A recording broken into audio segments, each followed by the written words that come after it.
Welcome back to Are You a Robot? Today we are talking with none other than Alka Roy. Let's hear an introduction from her and then jump into the full conversation. I am right now founder of RI Labs, which is Responsible Innovation Labs, which started as part of the Responsible Innovation Project a couple years ago. Prior to that, I was director at AT&T for product and emerging technologies, and I worked at the Innovation Center. And I was also involved in many things outside of there. I like theater. I'm trained in Theater of the Oppressed. I write poetry. I'm also involved in open source forums like Linux Foundation, IEEE, and other forums where I engage and talk about and explore what kind of AI and 5G that we're making. I teach at Berkeley. I'll be teaching a class this summer on responsible innovation. And I launched a class on 5G and Edge with Linux Foundation, and I'm working on AI and ethics next. In case this is your first time tuning in and listening to us, I am Demetrios Brinkman, the host, and we are a series that aims to tackle some of the greatest questions and challenges that revolve around AI and other related technologies. The way that we're going about doing that is by gathering the best and brightest minds in their respective fields to come on here and talk with myself about what it is that they're working on, where they see holes in the matrix or where they see gaps in the current landscape of AI when it comes to ethics and responsible AI, data governance, all of these cool topics we get into and more. And I will mention that in case you would like to continue the conversation, we've got a Slack channel you can jump into, find the link for that below, and come introduce yourself. Let us know what you're working on and what you're passionate about. Lastly, I will mention that we have an amazing sponsor. EthicsGrade is powering this series, and in case you don't know what they're up to, they are an ESG ratings company. So they're going around and they're measuring the non-financial impact that other companies have on society. You can go to their website and check out all the different scorecards that they've made by rating all these different companies such as Amazon, Alibaba, Twitter, Tesla, you name it. If you are interested in a company, they've probably rated them. And you can see how these companies rate on topics such as data governance or AI ethics. So I encourage you to check out their website. It's all free to download these different scorecards. And it is surprising some of the different ratings that companies you know and love have gotten. That, again, is ethicsgrade.io. Check them out. And now let's get into the show with Alka Roy. Are you a robot?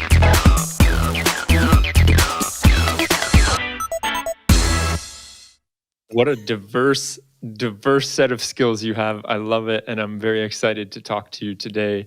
I really want to go into so many different points that you were speaking of and dive into, especially this open source stuff that you're working on. And I'm very interested to learn more about you as well.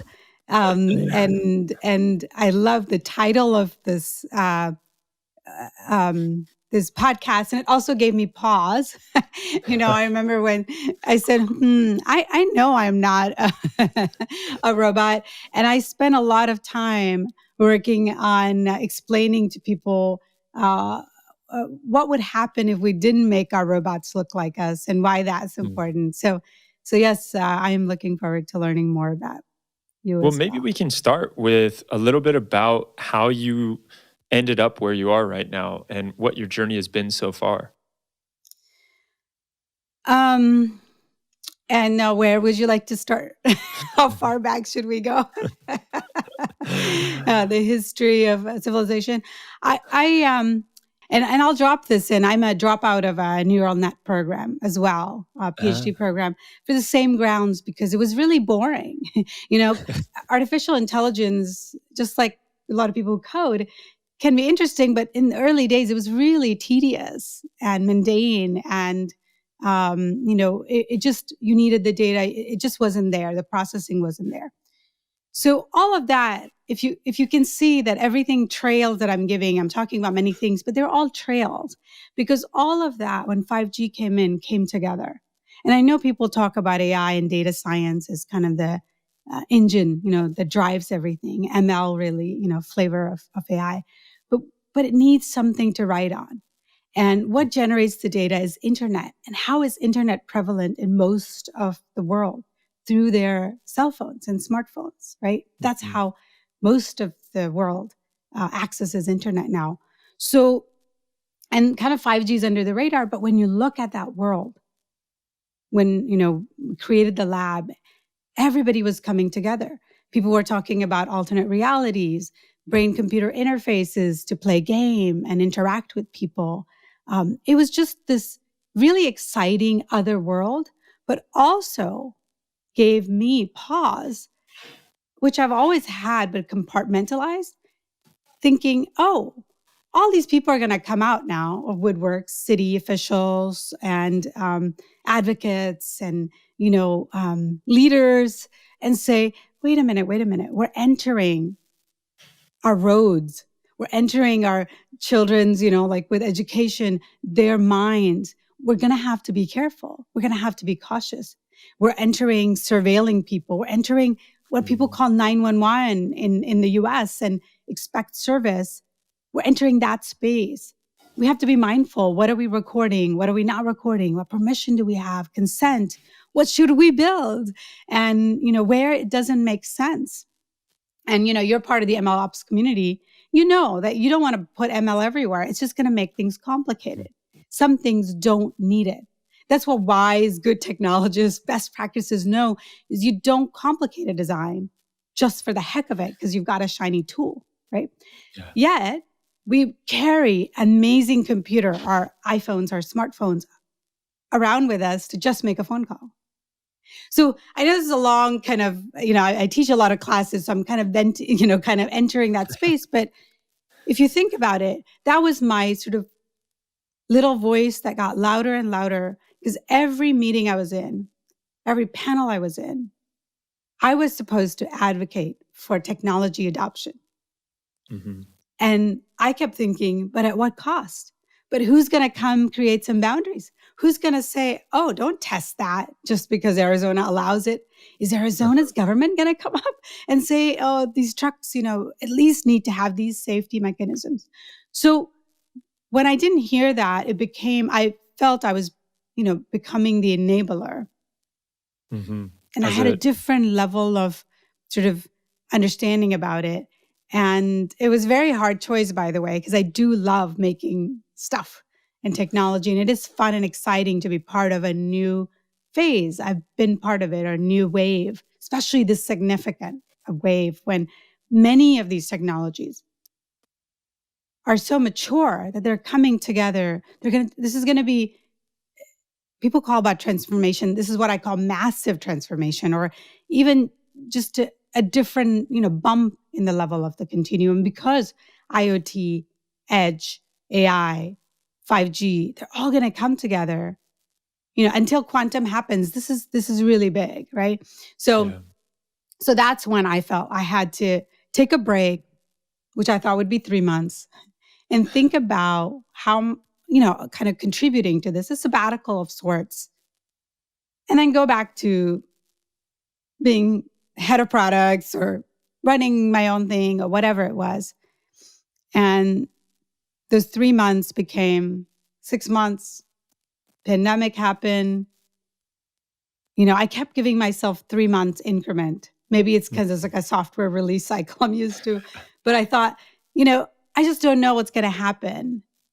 And I called it a project, responsible innovation project. So I didn't have any pressures of creating a $1 billion venture or anything like that.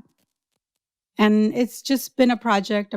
And this year I said, maybe we can graduate to the labs because we're making things.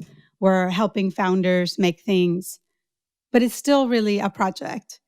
Mm-hmm. And we're trying. And everything I take on is a 3 to 4 months now, a life cycle, just to see if it will work.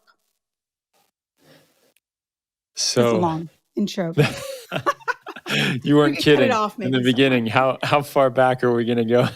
Yeah, I wanted to know because it's really interesting. We think we have this language, right? It's like, oh, I understand what you're doing. You're doing a podcast. Let me just, frame everything. And, what's your branding and what's my branding? And that negotiation, we lose so much of humanity and inefficiency that makes storytelling cumbersome and yet, delicious. So, if you're not going to cut me off, I'll tell you. So cut Tell me me off some if you need stories. to. No, I am not. This is the beauty of what I get to do. I get to learn and listen and hear stories from so many different people, all across all walks of life. I just wanted to point out something else, that as a native Arizonian, I appreciate the shout out for all of the bad things that we do in Arizona, and so let's dive into what is going on with your project, as you call it. And I like that you frame it as a project so that you don't have these pressures of trying to go out and create a unicorn, and you don't need to succumb to that typical or stereotype, we could say, of a company that is going out and then raising money and trying to really value profit over people. And so let's talk about the Responsible Innovation Project and what exactly it is, what you're doing with it. I think we understand the why behind it. It seems very clear why you started to get into it, and you had the foresight to realize that these questions need to be asked. People aren't asking them. Governments aren't going to implement anything. So let's start having these conversations. Can you give us a breakdown on what exactly you're doing now and how it's evolved over these different, I imagine, these 3-month increments that you've been talking about? Yeah, I thank you so much. First, couple things really briefly. One of the things that Responsible Innovation Project and my interpretation of responsible innovation is it's been around for a long time, and a lot of larger companies are using it as well. But first thing I did, my first 3 months, I interpreted responsible innovation for the world that I was part of, that I understand. So all my biases, all my lenses, all the understanding I have from product and UX and launching and startups, that's where I applied responsible innovation. So someone else applying it to the very research world or, a different domain might choose a different approach.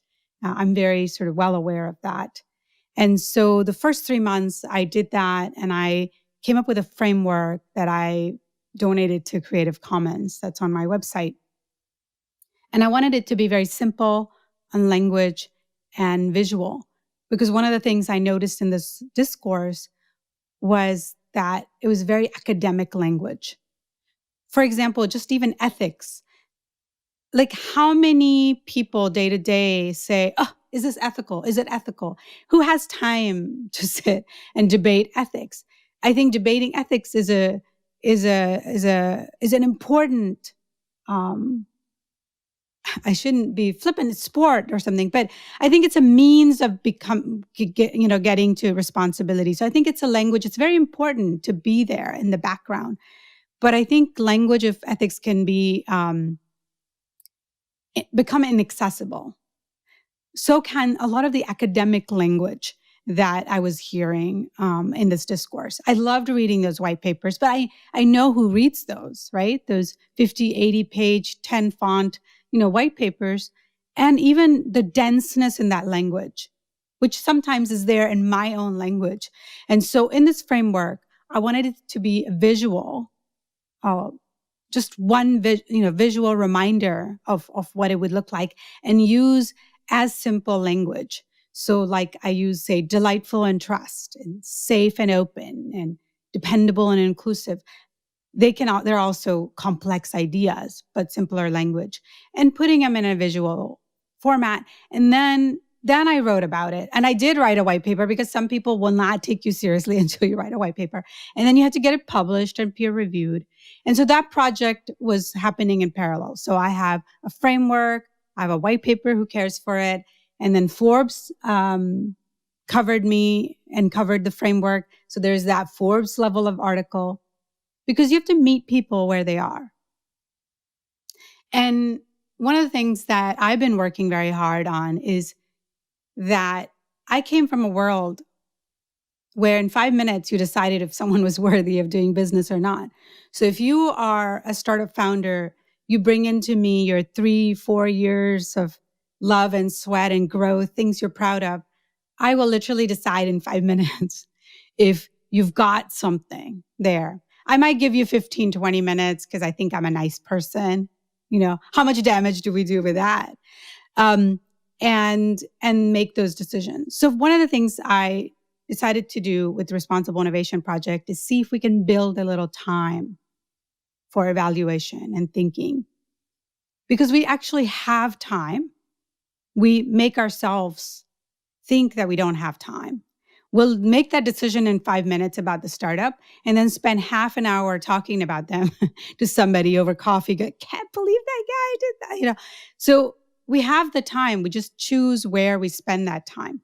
Right? That's one thing. There's a lot of myths that I was also part of that I had to undo. So that was the first thing in the project. I put out the framework. I started writing about it and exploring these contradictions that we've taken on as reality. And, many cultures, Japanese and Indian philosophy has a lot of, they've spent a lot of time talking about the face that you show, the illusion that you create, and then who you are.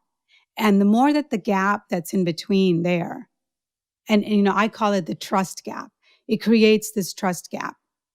So the next thing I did was designed a survey, the next project, and I decided to explore what the larger community, what other people think about this. Who do they trust? What's their trust gap? So I take these philosophies that I have and I turn it into a language that's accessible to the community that I'm talking to. So if I say about trust and illusion and all of that, most of my, engineer friends are just going to roll their eyes and just go back to coding, right? But they do fill out the survey about who do you trust, because they know that trust is inherent in getting heard by their bosses, by their partners, by people who are going to use their code, other people they're working with. So that's something that I found universally was something I didn't have to explain, even though it means different things to different people.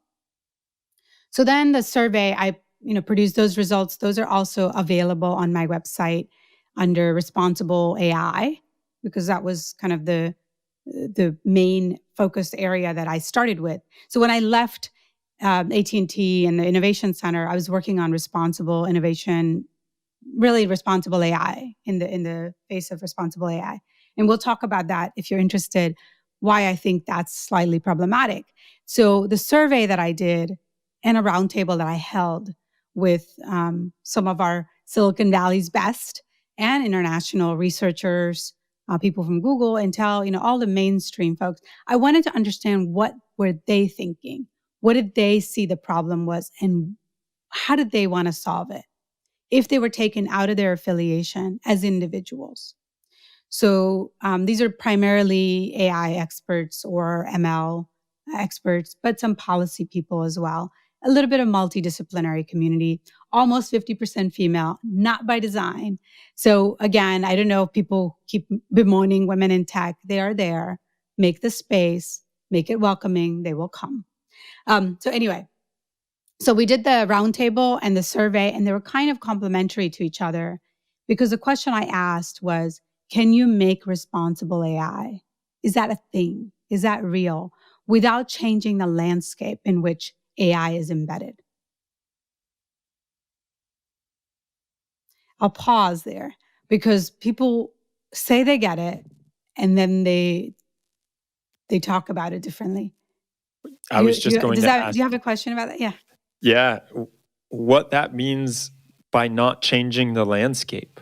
So because for me, I understand that as like without changing how we're using AI and what AI is being, the different use cases right now, without changing that, can it still be responsible? Is that the correct way of interpreting it, or how else Yeah, can you we can go ask into it? that, or you can say the other way. You're like, if you're going to embed AI into systems, and the systems themselves are broken perhaps or haven't had those considerations, and then you'll introduce this AI. And some people, we talked behind the scenes, because some of the people who are working on responsible AI are some of the smartest people and very thoughtful, and they understand, and they said, look, we're going to start with AI because somehow AI has opened the door for the language of ethics and responsibility in technology that wasn't there. I know, because people have been talking about it for years. It's not a new concept or new That's idea. such a good point. From the time AI came to be, or even was being conceived. And even prior to that, we've been talking about man and machine and Frankenstein and, what could happen? What could happen? What could happen? And that's why, your robots are going to take over. Well, who's going to power those robots if they take over? It's going to be some human doing it. And so, kind of like the Wizard of Oz, we're pulling the curtain behind the language and technology that certain institutions and people hide behind. And we hide behind because it sounds smart and clever and we get funding for it. But I think there's also a danger in doing that. So if you have a strategy saying, I'm going to call it responsible AI, I'm going to enter this space, I'm going to bring the language of ethics and responsibility into my technology making machine and institutions, and then by proxy, everything is going to use AI eventually in some way, and by proxy, everything else is going to become better, right? So that was one sort of approach, right? Theory. The challenge is, and what I saw happening is that was not happening.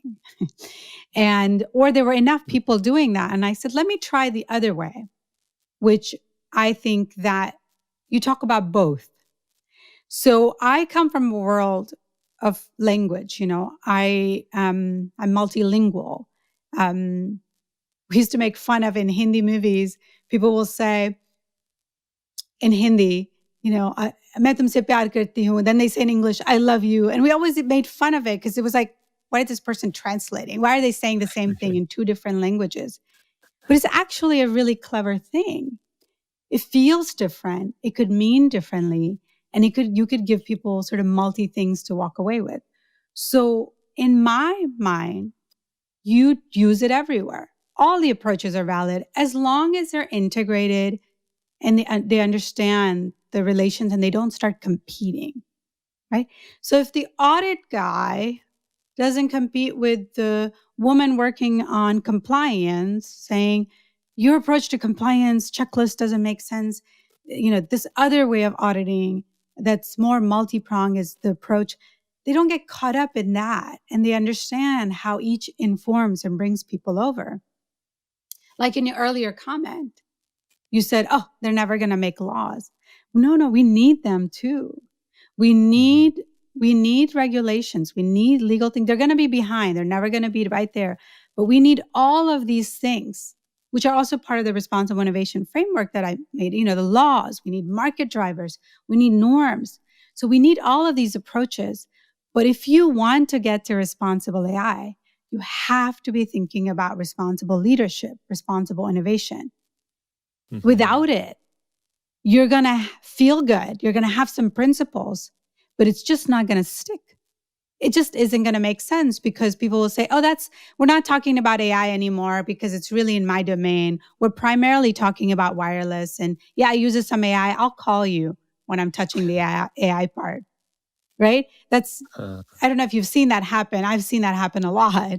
And it just isn't. Like, people will even come to me right now. I'm coaching about 8 to 10 startup founders, and they'll say, oh, actually founders get it a lot better than others, but they'll say, oh, do you need me to talk to you about the AI part?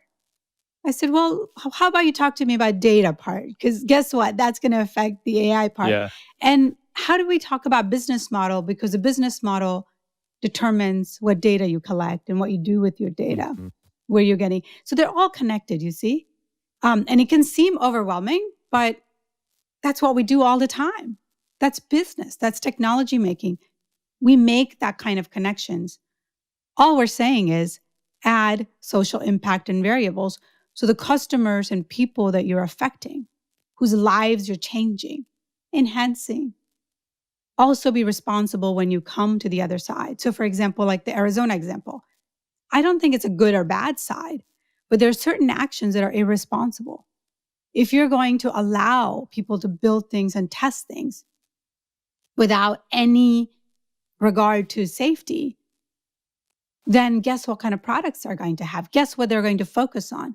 But if you make safety a condition, a requirement, they'll meet it. They have the money. They have the intelligence. They're smart. You give them they do that today with financial barriers, technology barriers. Add to them these other barriers that's going to actually even help them long term. They're going to make better products instead of having to retrofit it later, right? So anyway, that's my approach or philosophy. And I talk to a lot of people who have been, in this industry for a long time. And more people are starting to come to that. It just seems overwhelming to them. But we got here somewhere, right? Just decades ago, there was no Facebook and Google. They seemed large and mammoth, but there wasn't. Things change. We just have to believe that that's possible. The art of the possible, right? I think about Arizona, my home state, and trying to put safety barriers in place with a state that allows you to have guns in bars, drinking whiskey and shooting revolvers. And I laugh, but it is very true what you're saying. You're going to get products that are, or it's the products are going to be what is the saying that I'm looking for? It's a product of its environment, I think is what I'm going for. You're going to get those products because you're not putting the guardrails in place. And I really like how you were speaking about pulling down the curtains and checking behind the scenes, taking away all of these big fancy words or this stuff that seems like it's a little bit harder to interpret, really grasp the meaning of. And then the other thing that I think is crucial that you said, it's almost like if we're talking about responsible AI, we're late to the party because, like you said, it's a much more holistic view of responsible leadership that needs to be factored in, as opposed to just this responsible part over here that is dealing with data and machine learning. And then the rest of the stuff, we can do whatever we want that's not responsible. Really, I think that's baked into the culture, right? You have to try and bring that to the culture of the different companies so that the responsible leadership overflows the cup into responsible AI. Yeah, I think you said it really well. I think one of the things with languages that I'm usually very careful about is fear and anxiety and feeling like we're late to the party. Though I have to say that I always feel like I'm late to the party because, you start looking at it and you're like, whoa, it's like when you have kids, you're like, what?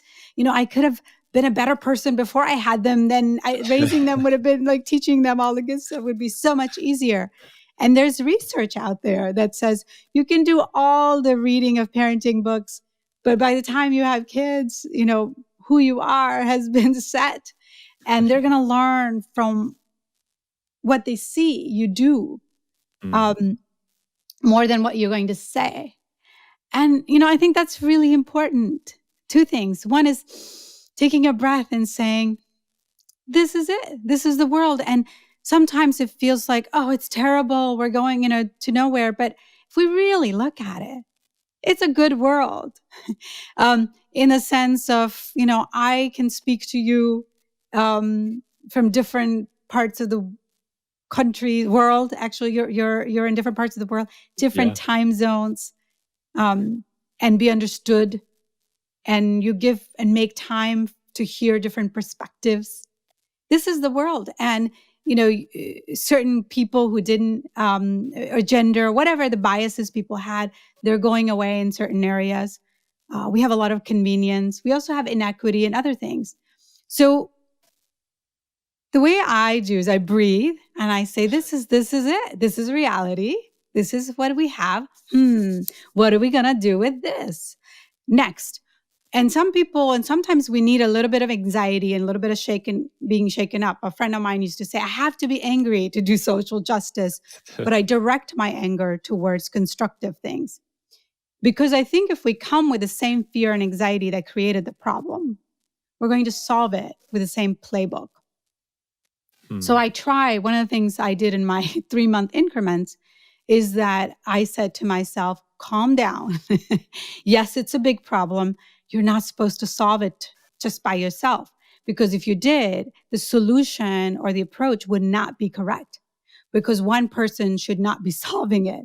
That's the same thinking that got us here in the first place. A lot of investors who talk about diversity and inclusion bringing value to startups, whether it's cognitive diversity or experiential diversity, they say you have to do it early, because very soon, as I talked about before, people self-select. They say, oh, that's not my team.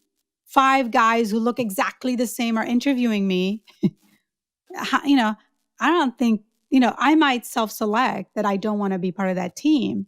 Or that team might just be like, I don't know, she's really like sounding smart. She has all these patents, but I just don't know. I remember there was one interview where somebody was like, I just don't know if you're technical enough, and I was thinking, huh?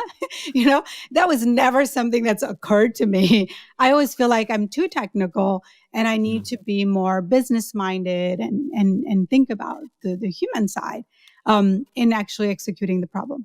So what I think is exciting is now is the time. If we woke up now, we could really get our act together before quantum comes into the picture, if that becomes real. So I think that's the way I think about it. And I think all the approaches, everybody, all the colleagues I talk to, even if when they miss something, I think they're going to come to it. So even if they're talking about responsible AI and they're missing the larger picture, I think they'll arrive to it. And they'll come up with maybe some interesting tools and tips and tricks, as long as they don't become so adamant that their way is the right way. Does that make sense? Completely. I don't trust people who say, trust me. I was like, well, let me figure that out. That's a warning sign. Oh, you can trust me, Alka. Oh, okay. Someone's signaling to me that I need to probe some more before I trust them. It's interesting because when you were talking about trust earlier, I was thinking to myself how much trust is social currency, and we really are putting it into a bank. And when we're building trust, and then if we lose it, it's really hard to build that back up. And it's like if you're broke with trust, then it's really hard to go places and do things. But I wanted to touch on something else that you mentioned before, and how the AI ethics conversation has sparked, or it's been the catalyst for the greater technology ethics conversation. And I'm still feeling like I was going to ask, whatever happened with that roundtable? And because you paused, and then I told you about it, but I didn't hear it. What did they have an answer for how we can? So the good news is, the reason I paused is because there's a report out there. Okay. And so 2 things I'll mention here before we run out of time is, if you look at the report or other people download it, it's on my website under projects or responsible AI. And I can put the link for you that you can we'll share it share all with in the the show notes. listeners. Is watch for how I presented the report, both for the survey results and the roundtable. The first thing in the report will show you who was there. Like, I actually show visually the demographics of who was there. So you can understand how much to trust the results. You can choose how many people were there. Everything is disclosed. Then the collective report, what people said in their own words, and the groups, the way they put together, and the methodology of the roundtable is also disclosed. And it's in italics. So you can actually read, not verbatim what everybody said, but because that's tedious, right? But synthesized, even when I disagreed with it myself. And it was hard for me to publish things. I did, I did fiddle with it for meaning a little bit because I had reviewers. So first thing I did, I put it together and the reviewer said, this is unclear and it's, roundabout. So there, we went in with their input. And those reviewers also attended the roundtable. So it was kind of like I built an accountability. I hope you can see where I'm doing. So in this tiny place of roundtable, I experimented with how do I structure around my own biases? How do I disclose what level of transparency works? How do I let other people's words be there instead of 3 experts presenting to 500 people? All presenters got to talk, had the same amount of time with each other. And then it was synthesized. Then I did make sense of it. I wasn't planning on it, but all the reviewers said, but I want to know, what's a takeaway? Because, okay, I'm going to read this, but what should I walk away with? And so I defined responsible innovation, responsible AI. And what was really lovely is I defined it using people's survey results and their input. And most people, even when they were talking about AI, they were really talking about responsible innovation. They were really talking about the larger ecosystem, but they're afraid to say it because it's so overwhelming. They think it's radical and revolutionary and someone's going to get mad. And it really isn't. It's just logical to me. But I also know that I'm on the other side. I call it the inside outsider thing. I am kind of an outsider now, but I'm also an insider because I understand that world. That's where my colleagues and my friends are. That's what gave me the financial freedom to be an outsider in the first place. And I don't take that lightly. So when you hear someone talk about AI and ethics and they're not coming clean about their part in it, pause. How much should you trust? You can always take away something. That's one other thing I've learned from this sitting away and just years of practice is you don't, even in a bad boss, toxic boss, there's always some kernel that you can learn from of what to take and what to give up. And the more that we build this, this roundtable report, when you read it, the takeaway, what people were giving out and sharing was we created a container and people were able to separate what they can do with what's overwhelming. And one of the biggest takeaway was need for independent accountability. Independent accountability. The way we think about conflict of interest, which is pervasive. And not just technology. People like to say technology companies, but think about the life cycle of how long technology companies have been there. Whose playbook are they using? Advertisers? Businesses? Media? I love media people coming to me and interviewing what's the tech companies doing? Let's figure it out. And I said, what are you doing? What are you doing with information? If Facebook, helped somebody steal an election, what playbook of propaganda did they use? Where did they get that from? Where did we get that from? So, when you start tracing back who's responsible, which, obviously I do in my spare time, very few hands are clean. Even the ones throwing the stones and the rocks, they're really responsible. There's a different level of responsibility, which is why I've really liked the language of responsibility. It's action by action. You don't say it's a good person or bad person. Arizona isn't a bad state. I've been there. It's lovely. Sedona is there. It has some people who have taken irresponsible decisions because they believe that somehow it reflects autonomy and independence. Somehow to them, they equate that with, being able to be themselves because somewhere they feel powerless. How do we create systems and people who feel powerful enough that they can say no? A designer, an ML ops community expert that says, we're really accelerating all these ML models that anyone can access and use in any way. How do we build things in there that people don't have to think about guardrails because they will be just built in? Like when we get in the car and there's a seatbelt, we put it on.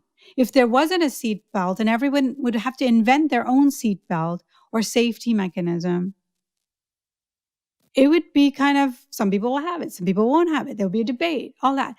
But designers and engineers have this amazing power to talk with their products and their tools than just language. That's what I advise when people come to me is build this, design this a little differently. Don't even debate it. You can do it. No one would care as long as you're in the budget and the time and you can actually do something good. You can build consent a particular way. You can ask, you can do opt-in and opt-out in a different way. You can just say, okay, those people need to debate are debating because they have a conflicting need, which is what I've explored in the framework, is that it's our conflicting need of being delighted, excited, wanting to break rules. And then yet, that's why we need rules so we can break them, but you have to have rules in the first place. But if there are no common rules or some guardrails and guidelines and tools and tips and tricks, then the burden of responsibility changes. It's too much to figure out for everyone. So, what I learned from that roundtable, which was last year. And again, so after that, I thought I'll hold a bunch of roundtables. But what I realized is actually what would be really helpful is if I can help other organizations hold roundtables for them, little groups, and find out what are their trust gaps.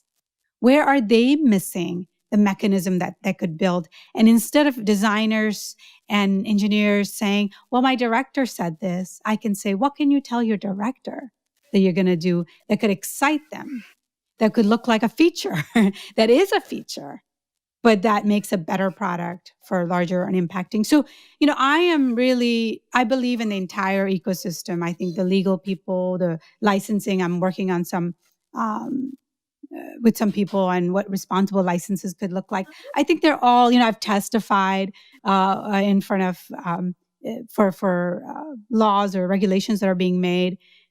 I think they're all important, but my lane is making products and technology and that world. And I think that world, individuals have way more power than they allow themselves to see. And that's what I've been unpacking more and more. What are the ways? What's a, RI playbook for designers? What resources, tools can allow people to find that agency amongst themselves? They feel better, by the way. The people I work with and they see it, I never say, oh, you did this wrong, do this. It's a coaching. You say, what do you see? And usually what I might have suggested isn't the best way. It's what they come up with. So when we chat after this podcast about ML ops, and I tell you some of the things that I'm, sort of alarmed about in that space, you and your group will come up with better solutions than what I could suggest to you. But what I can give you as an outsider's eyes are things that you've normalized in language and habit. And you're like, well, that's just how it is. No, I don't think that will work. I don't think comments make that much difference. I don't think logging, is so tedious. But maybe I could say, oh, could you log that? And could that become transparency? And could you put a note and comments saying, don't use for this? And could that become a sort of a responsible, like your tag, pay forward? Could there be simple ways, not amazingly hard algorithms, but just simple ways to signal to people, why they should put their seatbelt on, it's there. Yeah. So, or here it is, at least give them a chance to very easily put that on, and the benefits they get from putting that on. So I don't know if that, went somewhere else, but, people can go on my website. I've been doing a lot of trainings that somehow, seems to be a good place right now for me to talk about technology, demystify things that we tend to hide behind acronyms or not purposely sometimes, but just out of habit. It's our shorthand, right? Trying to explain opt in, opt out to someone, as opposed to just using it. And instead of saying, well, you get to choose whether you use something or you have to choose not to use it. That's opt in, opt out. So we can't just with one line or language, use that. So I've been trying to create courses that simplify complicated technology with simple language. I have a 5G course. I'm working on AI. And then out of this, so that's one of the other things I'm doing along with coaching startups and having these conversations with really smart people like you and learning from you and maybe giving you some, room to try new things. Exactly. I had one last question that you kind of answered in the beginning, but I should ask it formally. Okay. Alka, are you a robot? Absolutely. I was born a robot. I almost did come to the podcast because of that question. And then I came to it because of that question. And that's the kind of people we are, right? We're never static in our decision making. I talk a lot about in the white paper, if people want to download it again on my website, all this is free resources. And hopefully you can share the link. I talk about the need for us to separate technology from ourselves, which sounds kind of like, okay, obvious. But for the longest time, we've been trying to embed technology in us. And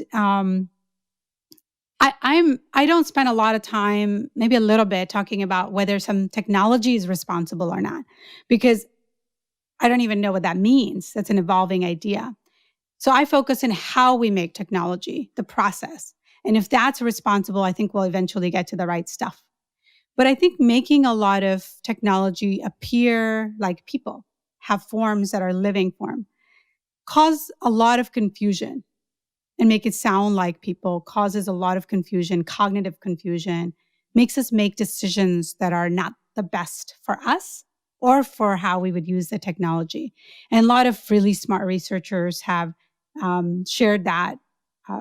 But one of the things that I really, and one of the things that I really, really would love to explore, it's on one of my 3 months project, is to invite artists and designers to challenge them to see how can we design interactive technology that delights us, but does not look like humans and does not transfer our sense of humanity, but also doesn't take away our agency.